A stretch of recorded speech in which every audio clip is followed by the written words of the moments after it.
मेरा नाम सोनी है और मैं 25 साल की खूबसूरत महिला हूँ। मेरी शादी को 2 साल हो चुके हैं। जीवन में मुझे हर सुख मिला, मगर एक वह सुख नहीं मिल पाया जो एक औरत चाहती है, और वह सुख था मेरे पति का प्यार। मेरे पति एक बड़े बिजनेसमैन हैं और बिजनेस के चलते वह हमेशा घर से बाहर ही रहते हैं। मेरे पास सुख, साधन, संपत्ति सब है, मगर जिस चीज़ को हमेशा अपने साथ चाहती हूँ वह मेरे पास नहीं है। वह है मेरे पति और उनका प्यार। मेरे घर में मेरा नौकर भी है जिसका नाम हीरा लाल है और उसकी उम्र 23 साल है। वह यूपी का रहने वाला है और वह भी शादीशुदा है, लेकिन उसकी पत्नी यूपी में रहती है और वह भी अपनी पत्नी का प्यार पाने के लिए तड़पता है।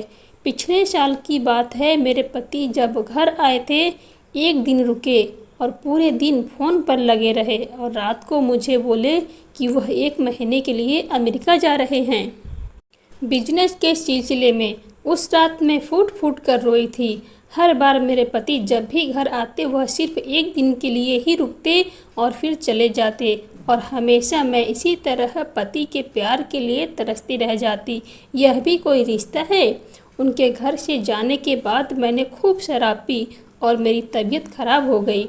मेरे नौकर हीरा लाल ने मुझे अस्पताल भर्ती कराया। इलाज के बाद मुझे घर ले आया और बहुत सेवा की।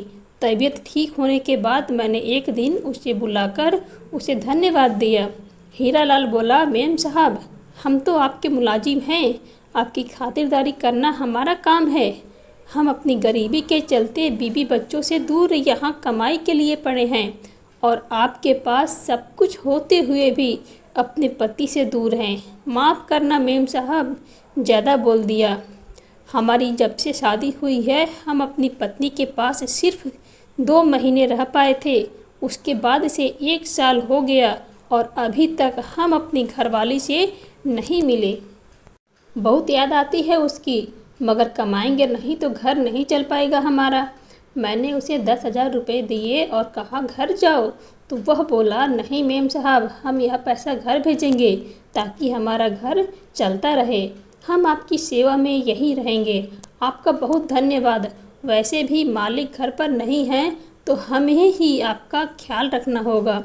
हीरा लाल की बातों ने मेरे दिल को छू गई। यह गरीब इंसान अपनी पत्नी को इतना प्यार करता है, और एक मेरे पति हैं कि उन्हें मेरी याद भी नहीं आता। कितना तड़पता होगा यह अपनी बीवी के बिना, ठीक वैसे ही जैसे मैं अपने पति के बगैर। मुझे एक बड़ा बुरा ख्याल आया कि हम दोनों एक दूसरे की तड़प तो भी दूर कर सकते हैं। तब से मेरी नज़रें हीरा लाल के बदन पर पड़ गई, और एक दिन वह घर में सफाई कर रहा था।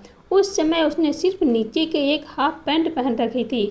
उसकी मसल, भुजाएं और बदन को देखकर मुझे कुछ कुछ होने लगा। मैंने ठान लिया, हीरा लाल के साथ उसकी और अपनी दोनों की तड़प मिटा लूँगी। मैं उसे अपने करीब लाने के नए नए तरीके अपनाती, लेकिन उसका ध्यान हमेशा घर के कामों पर ही लगा रहता।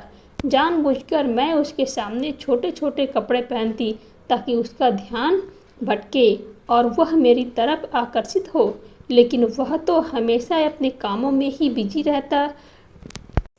मैं जब नहाने के लिए जाती तो बाथरूम का दरवाज़ा जानबूझकर खुला छोड़ देती और अक्सर हीरा लाल के सामने छोटे छोटे नाइट कपड़ों में रहती, लेकिन मेरे सारे हथकंडे फेल हो रहे थे। मुझे लगा मुझे कुछ और ही ट्राई करना चाहिए जिससे कि हीरा लाल जल्दी बहक जाए। मैं हीरा लाल को एक बार अपने पास बुलाकर और उसे कहा कि आज मेरा शराब पीने का बहुत मन कर रहा है। उसने कहा, मेम साहब, शराब सेहत के लिए अच्छी नहीं होती है, और फिर पिछली बार भी आपने कितनी शराब पी रखी थी कि आपकी तबीयत खराब हो गई थी। मैंने कहा, तो फिर मैं क्या करूं? मुझे अपने पति की बहुत याद आ रही है और मैं पति का प्यार पाने के लिए तड़प रही हूं, और मेरा पति मेरी बेचैनी को नहीं समझता। वह खामोशी से सर झुकाए मेरी बातें सुनता रहा। मैं 2 गिलासों में शराब डाली और 1 गिलास शराब उठाकर मैंने हीरा लाल के हाथ में दे दिया। उसने कहा, मेम साहब, मैं शराब नहीं पीता। मेरी इतनी औकात भी नहीं जो मैं इस तरह के शौक़ को पालूं। मैं पूरी तरह बेबस थी। आखिर करूं तो क्या करूं? फिर मेरे शैतानी दिमाग में एक प्लान आया। मैं समझ गई थी कि यह प्लान ज़रूर काम करेगा, क्योंकि मैं जानती थी कि मेरे पति को मुझे ज़्यादा अपने बिजनेस की फ़िक्र है और मैं इस तरह की ज़िंदगी नहीं जीना चाहती थी। हर लड़की शादी के बाद यही चाहती कि उसका पति उसके पास रहे, उससे प्यार करे, उसका ख्याल रखे, लेकिन शायद मेरी ऐसी किस्मत में पति का प्यार था ही नहीं। उस रात हीरालाल मेरे कमरे में आया और बोला, मेम साहब खाना लगा दें? मैंने कहा, मुझे अभी भूख नहीं है। फिर मैं बोली, हीरालाल मेरा एक काम करोगी? हीरालाल बोला, बिल्कुल करेंगे मेम साहब।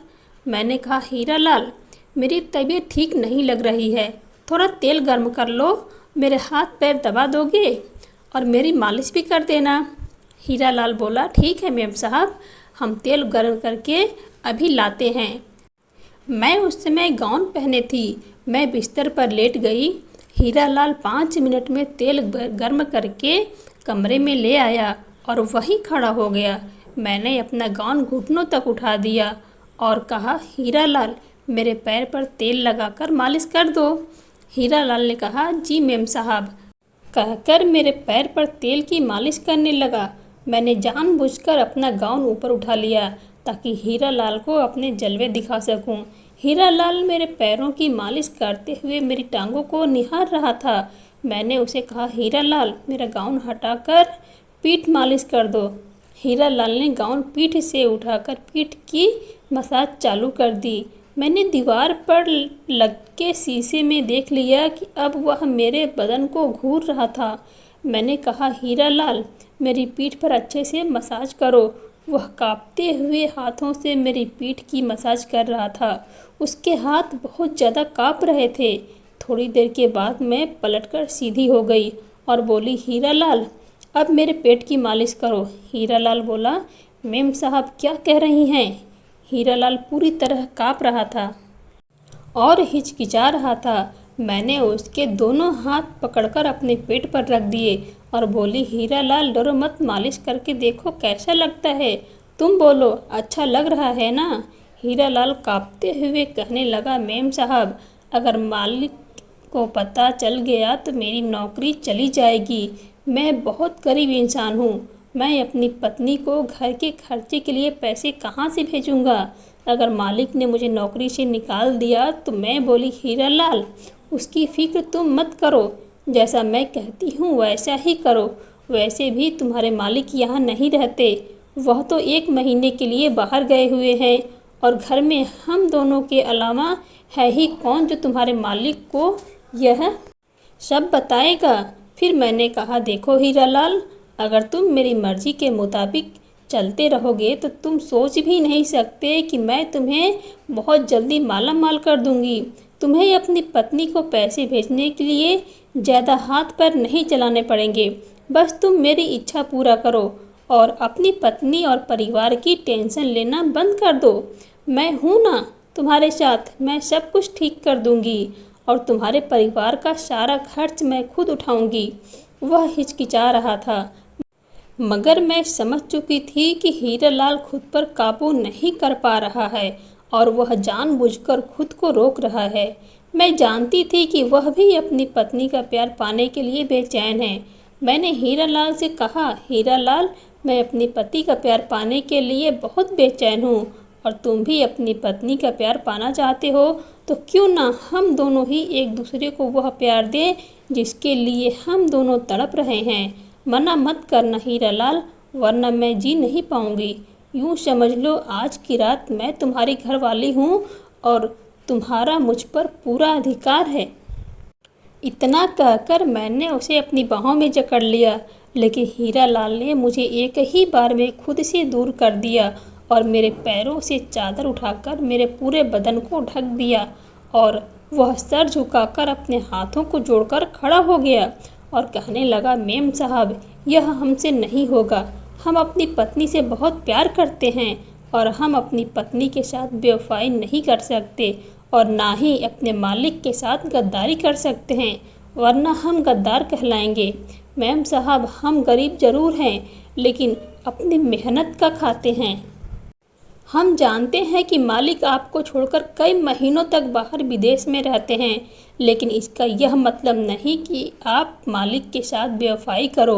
आप मालिक से प्यार से बात करके देखो, शायद वह आपकी बात मान जाए। जब हम अपनी पत्नी के बगैर उसकी यादों के सहारे जी सकते हैं तो फिर आप क्यों नहीं। आखिर प्यार और विश्वास भी तो कोई चीज़ होती है।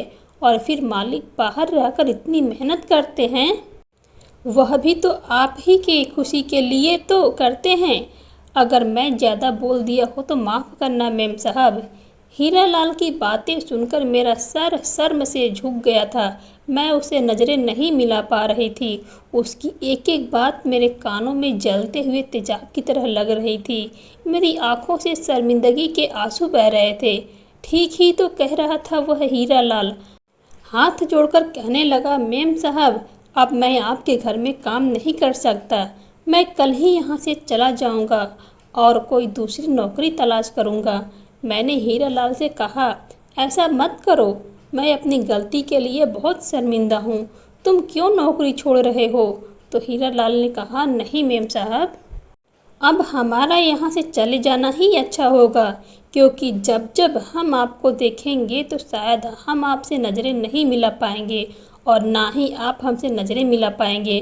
और मेम साहब आप भी जवान हैं और हम भी जवान हैं, कहीं हम बहक न जाए, हमें बहुत डर लगता है, इसलिए हमारे यहाँ से चला जाना ही ठीक रहेगा। मैंने हाथ जोड़कर हीरालाल से माफ़ी मांगी और कहा, मैंने जो भी गलती की उसके लिए मुझे माफ़ कर दो। हीरालाल, मैं थोड़ी सी देर के लिए बहक गई थी। पता नहीं कैसे मेरे दिल और दिमाग में शैतान ने कब्जा कर लिया था। हीरालाल ने कहा, मेम साहब आप हमसे माफ़ी ना मांगे। इस उम्र में इंसान से कभी कभी गलतियाँ हो जाती हैं। आप मालिक से बात करके सब कुछ ठीक हो जाएगा। इतना कहकर अगले ही दिन हीरालाल अपना सारा सामान उठाकर घर से हमेशा के लिए चला गया। जाते जाते हीरालाल ने मुझे माफ़ तो कर दिया था, लेकिन मेरी गलतियों की वजह से बेचारे गरीब हीरालाल को इस नौकरी को छोड़ना पड़ा। मैंने अपनी गलतियों की वजह से एक अच्छे और भोले भाले शरीफ नौकर को खो दिया था। यह कहानी एक काल्पनिक कहानी है। इस कहानी से मेरा किसी भी प्रकार का कोई भी ताल्लुकात नहीं है। दोस्तों, मैं उम्मीद करती हूँ कि आपको यह कहानी पसंद आई होगी। अगर आपके दिल को यह कहानी थोड़ा भी छुआ हो तो प्लीज़ हमारे चैनल को सब्सक्राइब कीजिए और कहानी को ज़्यादा से ज़्यादा शेयर कीजिए, लाइक कीजिए।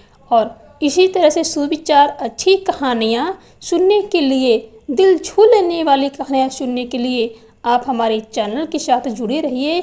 इसी तरह से नई नई कहानियाँ हम आपके सामने पेश करते रहेंगे।